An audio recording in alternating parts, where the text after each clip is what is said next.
да бидам посветен и јас и моите заменици и членовите на оваа група. Повеление.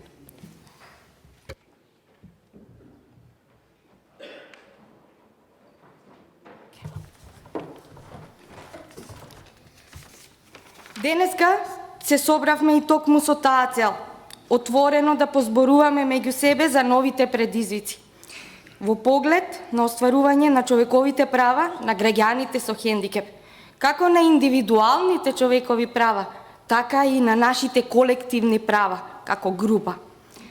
Паралелно, барем ако треба и да стигнеме до дното, да си ги симнеме маските и да разбериме во основа што всушност ни се случува по прашањето на хендикепот во сите сегменти. На крајот на краиштата да покушаме да разбереме зошто ние граѓаните со хендикеп се уште сме целосно на маргините на економската, социјалната, културолошката, пако сакате и на медиумската маса, и зошто ризиците за постоечкиот аблеизам, наместо да се намалуваат, заземаат се поголем замав на секаде околу нас. Спектарот на лицата со хендикеп е многу голем. Тука е прашањето на аутизмот, на лицата со аутизам, лицата со интелектуална попреченост, со физички хендикеп, со оштетен вид, со оштетен слух, комбинациите помеѓу нив. Многу сме разновидни, многу различни. Меѓутоа има и треба да има, и државата е обврзана да обезбеди барем еден заеднички именител, а тоа е да придонесе, да создаде услови да ние како граѓани, без разлика на нашиот дефект, без разлика на нашиот нерволошки, генетски модифициран склоп, без разлика дали сме чопави, дали сме вонземјани, ако сакате, наречете не. Меѓутоа, ние имаме права како и вие.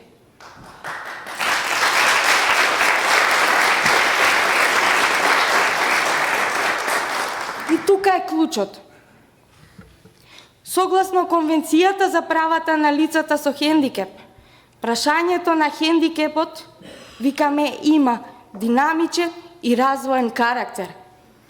Како општествата ќе се развиваат, ќе се појавуваат нови форми на хендикеп. Што правиме тогаш? Ако сега со вакви кои што сме поедноставни не можеме да се справиме.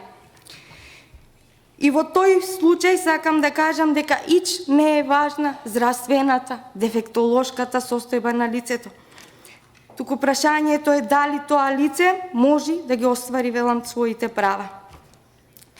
Секое поинакво разгледување на ова прашање на децата со аутизам, на нас, лицата со хендикеп, може, верувајте ми, да доведе и до поголем јас и до поголема оддалеченост на државата од своите сограѓани со хендикеп и да не доведе до ситуација ние и вие. Ако анализираме сегашната ситуација и кога предлагаме разни мерки, предлози, никако не смееме да ја заборавиме ни историската нишка, ни лекциите од вековните изолации и дискриминации кон лицата со хендикеп. При што едно од прашањата е дали е денеска поинаку. Дали научната мисла преку своите медицинско-генетски модифицирања се променила од нашата стара Спарта? Дали религијата преку своите учења и приповеди не го надминала милосрдниот и душебрижничкиот пристап?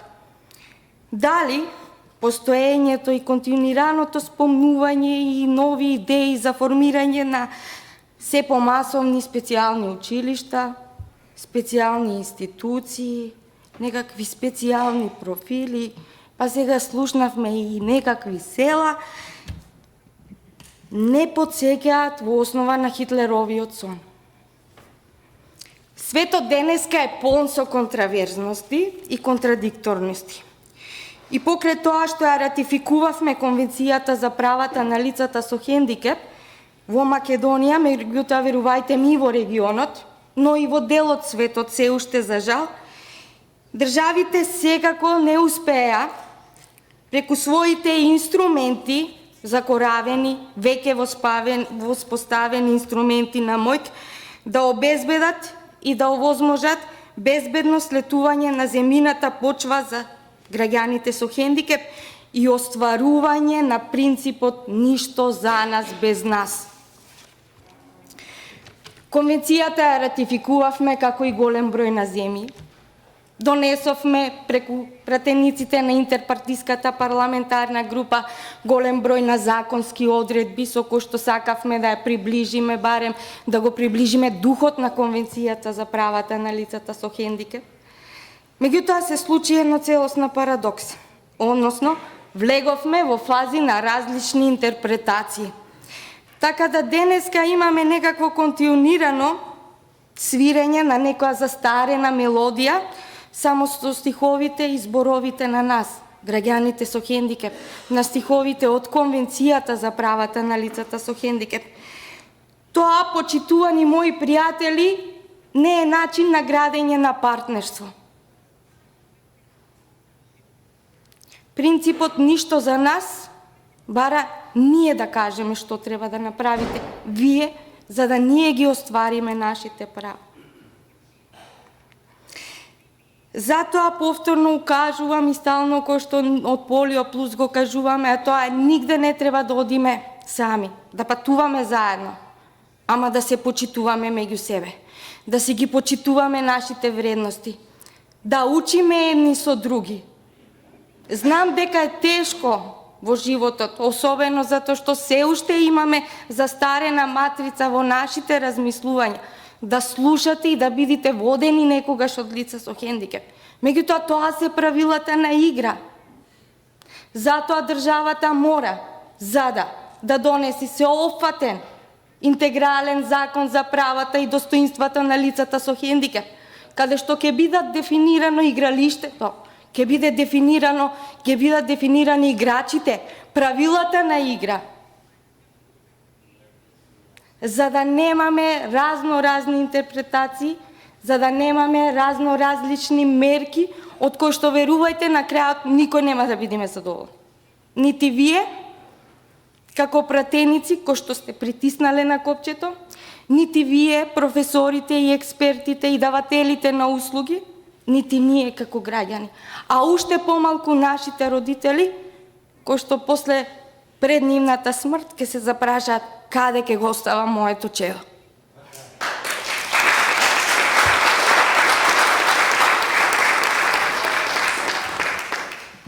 Како што и потенцира и доктор Сашо Василевски, ја изумите првата дана, се извинувам.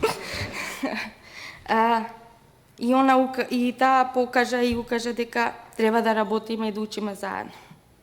Само така можеме да одиме напред и само така можеме да изградиме пристапна, достапна татковина, отворена за секого, без разлика дали е со хендикеп или не. Само така можеме да одиме напред. Сега некогаш ќе мора да ве водиме и ние, но тоа е животот.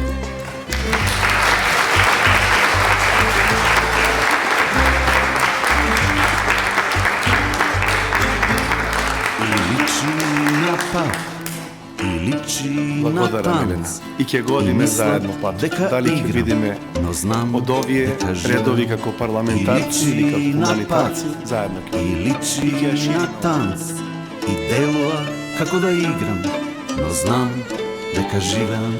It looks like a road, it looks like a dance, it looks like a story which will never ever end.